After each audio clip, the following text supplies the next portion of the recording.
I moved to this city about 4.5 years ago.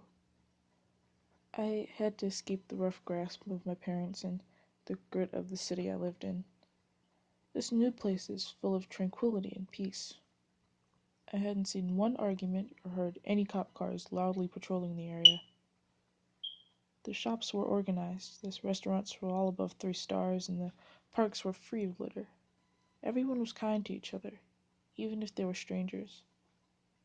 The first day I was here and settled in, everyone on the street came over with housewarming gifts and food.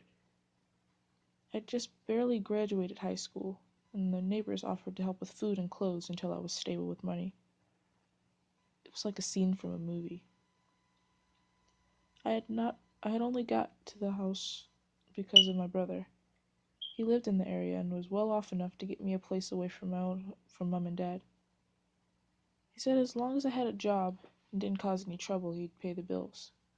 I got a job at a nice restaurant, making mixed cultural dishes and occasionally waiting customers. The other workers were kind of off, but overall it's a good job. I'm good at it, so it's a win on my book. I've made a few good friends. They're fun to be around and always have my back, unlike the kids in my last neighborhood. Those kids would sweet talk anyone out of their money, food and clothes. Not these guys. We hang out at shops and cafes and celebrate things at each other's houses. It's great. But they always ask about my key. It's a small silver key I keep around my neck. I don't go anywhere without it. I can't tell them what it goes to. I'm not sure why. I just never could bring myself to say. They've guessed it goes to my old house, an old locked box, and even that I found it outside somewhere. They're wrong. 8 years ago, I met someone. They were beautiful, inside and out. Sometimes they were quiet. Sometimes they'd talk about their favorite things with their friends. They were picky about what they ate.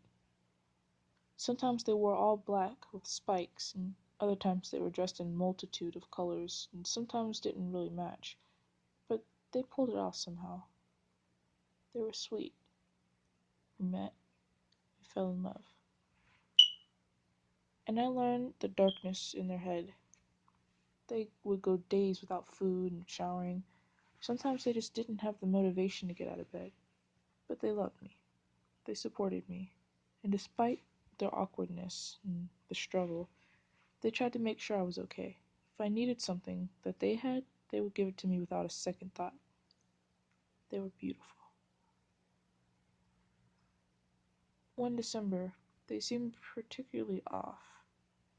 They tried to hide it, laughing and joking, but some of us could tell.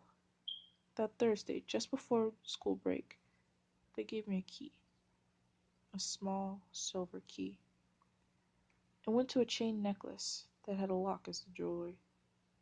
There was another key that they kept, and the necklace could be opened from the back. I couldn't understand why this little key was the gift they gave me for Christmas. I know now. The day after New Year's is when I found out. They found they were found in their room. The the police first suspected it was murder, since it seems so elaborate, but the note says otherwise. Quite literally. I was absolutely distraught.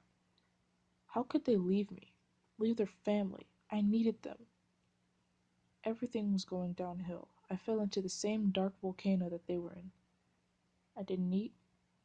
I didn't shower. I didn't leave my room. I couldn't even sleep because of the nightmares. My parents were angry that I wasn't contributing to the house and wasn't going to school. They complained that my lack of hygiene was causing the whole house to stink. I was ready to give up. My brother called me in February. I hadn't checked my social media or answered texts or calls since I found out what happened. My phone had actually been dead for weeks. My younger sister barged in my room one day, her phone in her hand, and gave it to me, telling me that our brother wanted to speak. I really didn't want to. I was trying to block out everyone, but leave it to my sister to make me do things. My brother gave me his condolences and explained that my mother called him asking for help. She told him I rarely left my room and that she didn't know what to do. He said he can get me a house, and I could move away from the negative atmosphere. I just needed to get a job and attempt to work through my grief. I'm not sure why I took the offer. Something in me was saying to do it, so I did. Before I go any further, there's something you need to know.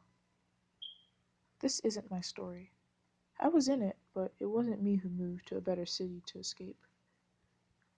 On December 22nd, I died. Although I haven't been completely dead, I never left them. I don't really know much about their emotional side of the story. I know that I fell in love with them, and that they cared for me. I know only what they told me, and all I can do is believe it. I've watched them. I'm not sure how, but I have been. I saw them have their Christmas. I watched as they made their sister hot chocolate. I watched as they checked their phone to see if I texted back. I watched as their face dropped when they heard about what happened to me. And I regret leaving them. I regret breaking their heart. I wish I could tell them I'm sorry, but all I can do is try to all I can do is watch as they try to rebuild themselves and move on with their life. It's been 4 years. I watch over them every day with the weight of the lock pulling me close to its key.